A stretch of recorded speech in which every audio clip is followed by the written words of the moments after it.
काँग्रेसचे अंबरनाथ शहराध्यक्ष प्रदीप पाटील यांचं निलंबन करण्यात आलंय।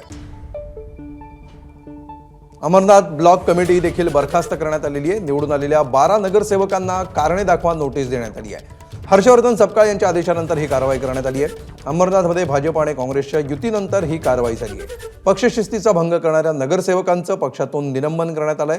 निलंबन केलेले 12 नगरसेवक भाजपमध्ये प्रवेश करणार असा दावा करंजोलेंनी केलाय।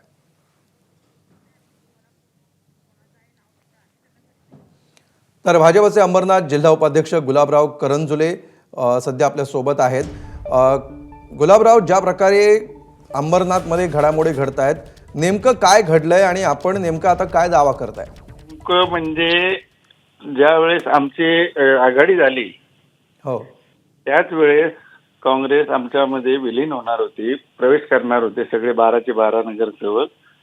बरं, परंतु त्याचा योग आज मुख्यमंत्री येणार होते, आज येणार आहेत, तर त्या निमित्ताने आज सगळे 12चे 12 नगरसेवक आमच्या भारतीय जनता पक्षामध्ये प्रवेश करतात।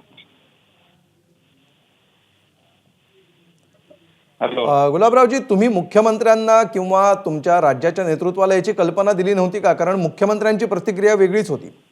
हो हो, नव्हती हे, कारण की ते आमच्या पक्षातच विलीन होणार होते, त्याच्यामुळे ते त्याची कल्पना दिलेली नव्हती।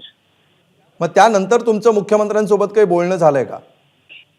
आता संध्याकाळी येणार आहेत ना मुख्यमंत्री साहेब, मग त्यावेळेस बोलू ना। नाही, ज्या प्रकारे आता ही सगळी तुम्ही स्वतः अनाउन्स करता आहात, मुख्यमंत्री एबीपी माझाला दिलेल्या मुलाखतीमध्ये असं सांगतायत की अशा प्रकारे काहीही होणार नाही आणि अशी युती झाली असेल तर ती युती आत्ताच्या आत्ता रद्द करा, आणि दुसरीकडे तुम्ही हा दावा करताय। युतीचा प्रश्न येत नाही, संपूर्ण काँग्रेसच आमच्या भारतीय जनता पक्षाचं नेतृत्व स्वीकारते आणि स्वइच्छेने जर भारतीय जनता पक्षामध्ये येत असेल तर त्याच्यात युतीचा प्रश्न येतो कुठं? नाही, पण आधी युती होणार होती ना? युती होणार नव्हती, ते प्रवेशच करणार होते। ते मीडियामध्ये युती चाललेलं आहे। तसं पाहिलं तर पहिल्या स्टार्टिंग पासूनच असं होतं की भारतीय जनता पक्षामध्ये काँग्रेस पक्ष हा प्रवेश करणार, त्यांचे नगरसेवक। ठीक आहे, हे जर प्रवेश करणार होते तर मग तुम्ही पक्षश्रेष्ठींना का कळवलं नव्हतं? न कळवण्यामागे काही कारण होतं त्याचं? नाही, असं काही कारण नव्हतं, कारण की ठीक आहे, बोला। ठीक आहे गुलाबरावजी, म्हणजे तुम्हाला असं म्हणायचं का की पक्षांतर बंदी कायदा न लागता अख्खाच्या अख्खा गट तुमच्याकडे येणार होता? हो, पण मग तो पुन्हा पक्षच ठरला असता ना जी। जर पक्षांतर बंदी कायदा लागू न होता 2/3 पेक्षा जास्त लोक तुमच्याकडे आले असते तर तो पुन्हा काँग्रेसच झाला असता ना, तो गट तुमच्याकडे आले नाही, पूर्ण 100%च प्रवेश करतात ना।